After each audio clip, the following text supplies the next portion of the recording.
Welcome to my channel. आशा करता हूँ कि आप लोगों ने कक्षा 12 इंग्लिश का पेपर अच्छे से किया होगा। तो चलिए आज हम उपस्थित हुए हैं इसके उत्तर के साथ। आप लोग चेक करिए कि इसमें से कितना आप लोगों ने सही किया है। जैसा कि आप अपने स्क्रीन पर देख पा रहे हैं, इस पर आंसर पैसेज दिया हुआ है। तो चलिए हम शुरू करते हैं और इसका पहला आंसर देखते हैं, जो कि है what should be the aim of education. इसका आंसर मैं आप लोगों को बता रहा हूँ कि इसका आंसर क्या होगा।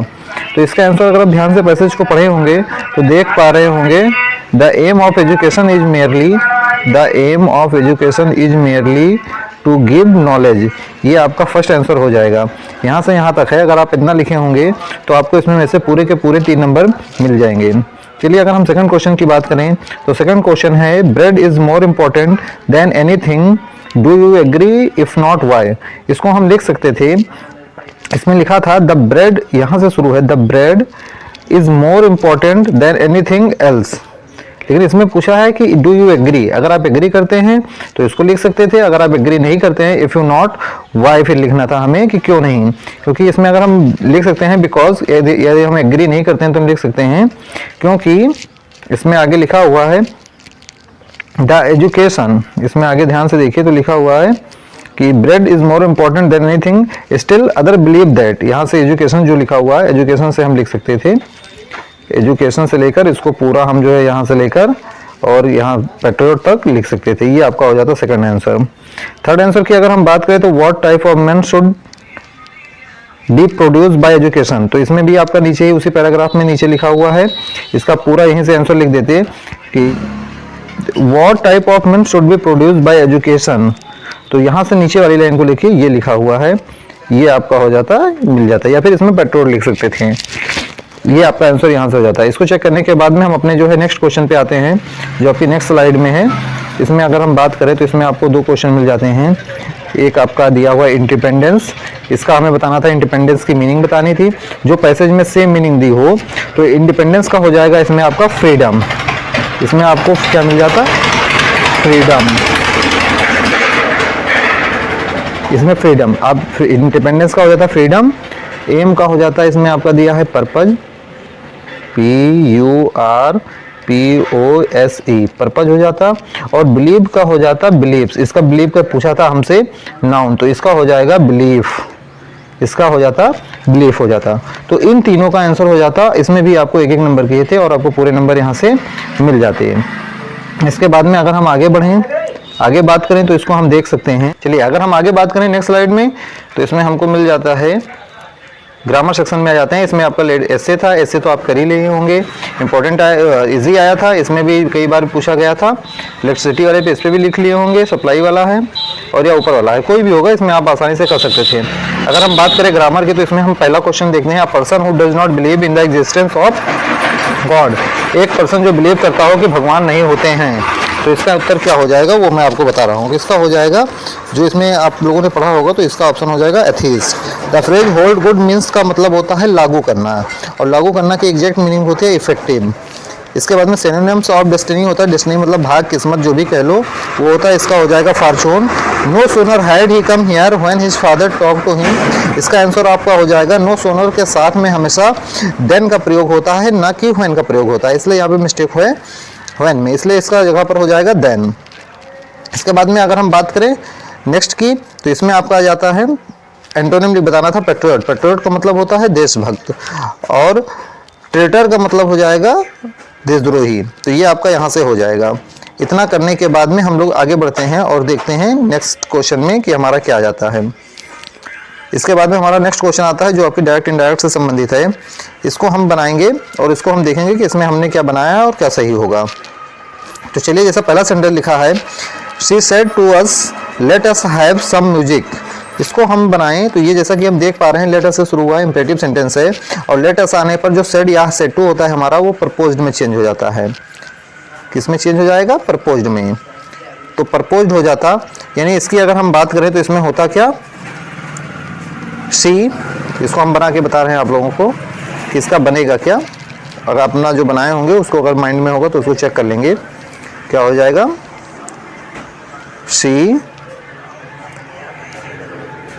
Proposed, she proposed us she propose just comma noted comma के स्थान पर दैट लग जाता है, दैट हो जाएगा। लेट अस बदल जाता है दे शुड या फिर बी शुड में, तो दे शुड हैव इसमें आपका चेंज नहीं होगा क्योंकि लेट अस बदल गया है, इसलिए हैव चेंज नहीं होगा। तो क्या हो जाएगा, they should have some music,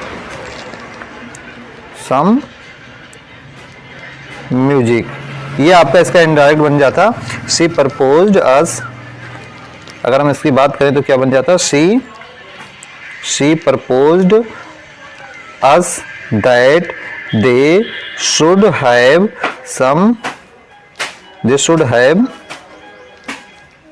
यहाँ पे आपका हो जाता they should have some music. इस प्रकार से आपका ये बन जाता। आप इसको आसानी से चेक कर सकते थे, चेक कर लीजिए और देखिए कि आपने सही बनाया है या गलत। अगर इसी में अगर हम नीचे वाले सेंटेंस की बात करें, फादर, इसकी अगर हम बात करें नेक्स्ट सेंटेंस की जो दिया हुआ था इसी में, अगर उसको आपने बनाया होगा तो इसका आंसर क्या हो जाएगा, father said to his son angrily. तो जैसे कि इंट्रोगेटिव हम देख पा रहे हैं तो इसमें हमारा हो जाता, इसको अगर इंट्रोगेटिव में सेड टू हमारा चेंज हो जाता है किसमें, आस्क्ड में।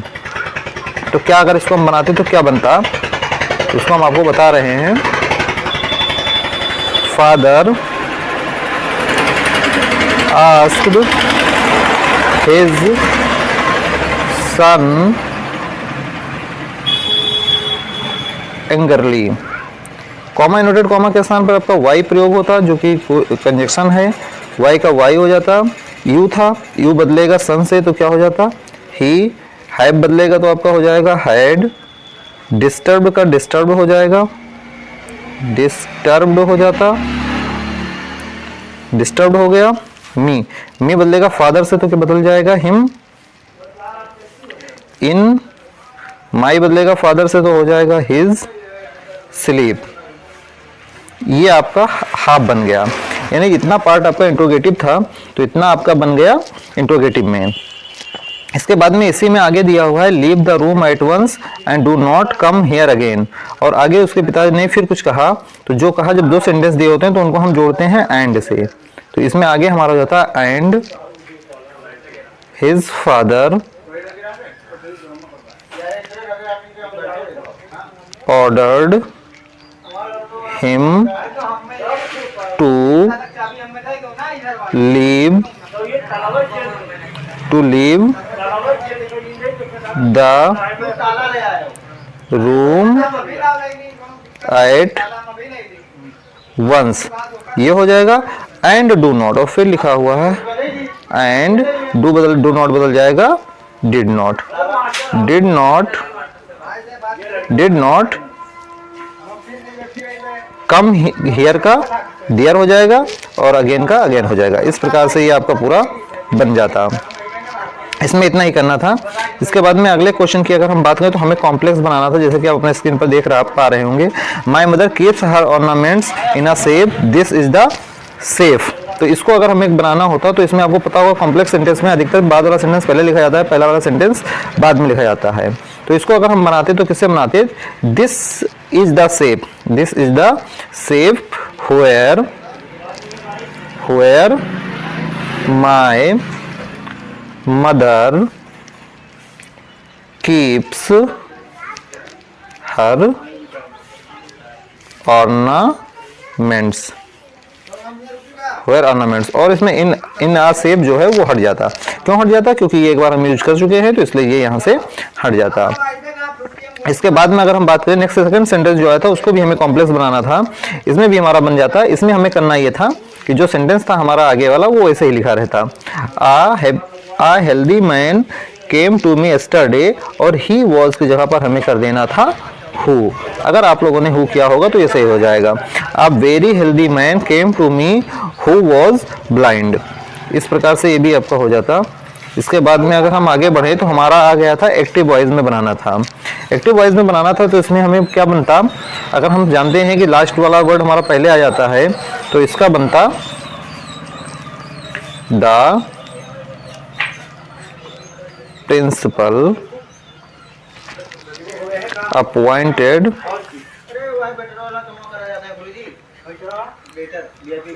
अपॉइंटेड, तो लड़के और लड़कियां लोग हैं यहाँ, तो उनके लिए व्यवस्था है। लड़कियों की चलो कॉलों में तो चल जाते हैं। इसमें हो जाता है आपका लड़कियां ही हैं, द प्रिंसिपल तो उनका जो है ये कौन अपॉइंटेड ये दिल के काम ना है कि चलो हिम एज साइंस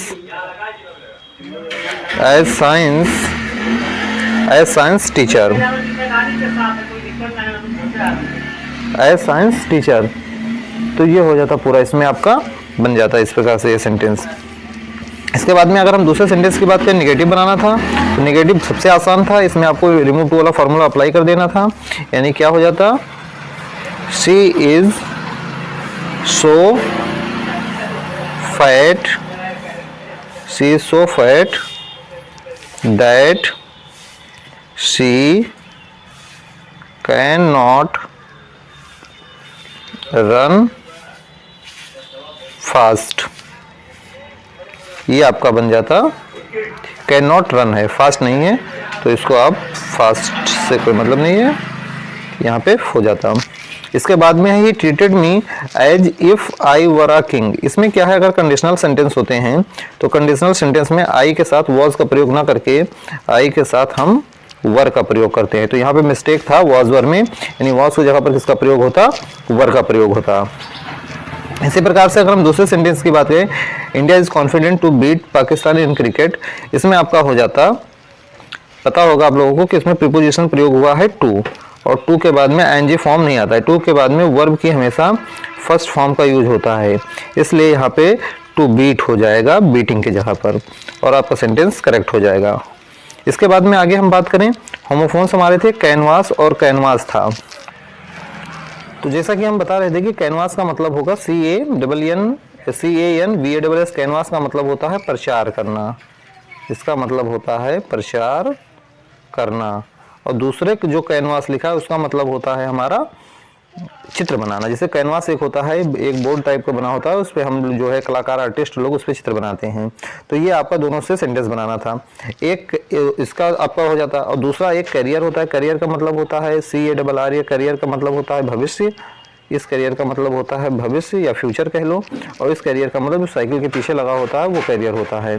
तो इन दोनों का हम यूज कर सकते थे और बना सकते थे। इसके बाद में आपका यहाँ पे आ जाता है ट्रांसलेशन। आप इसको ट्रांसलेशन को अच्छे से कर सकते थे। ट्रांसलेशन के बाद में यहाँ पे आपका आ जाता है सेक्शन डी, लिटरेचर से। लिटरेचर में आपके ये सारे क्वेश्चन जो हमने इंपॉर्टेंट दिए थे, उसमें से कुछ क्वेश्चन हमारे आए हुए भी हैं। जैसे ये फर्स्ट क्वेश्चन है, ये हमने इंपॉर्टेंट में दिया था। सेकंड क्वेश्चन भी लगभग कह सकते हैं कि आया था, इसको भी जो है उससे बताया गया था इंडिगो से आएगा, ये भी आपको मिल गया है। इसके बाद में लॉन्ग आंसर तो आसानी से हमने बताया था कि कैसे कर सकते हैं।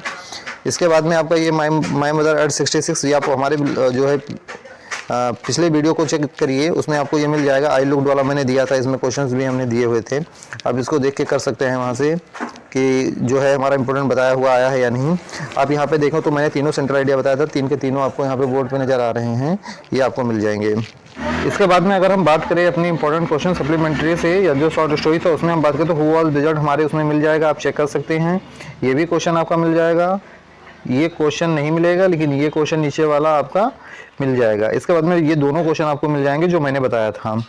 इस प्रकार से ये आपका पूरा पेपर तो 100 नंबर का, जिसमें मैक्सिमम क्वेश्चन मेरे बताए हुए इंपॉर्टेंट आए हुए थे। तो आप लोग जो है इसको चेक कर सकते हैं कि कितना आपने सही किया है और कितना आपके नंबर आ सकते हैं। इतना ही आपको इस वीडियो में बताना था। नेक्स्ट वीडियो में मिलते हैं, तब तक के लिए धन्यवाद।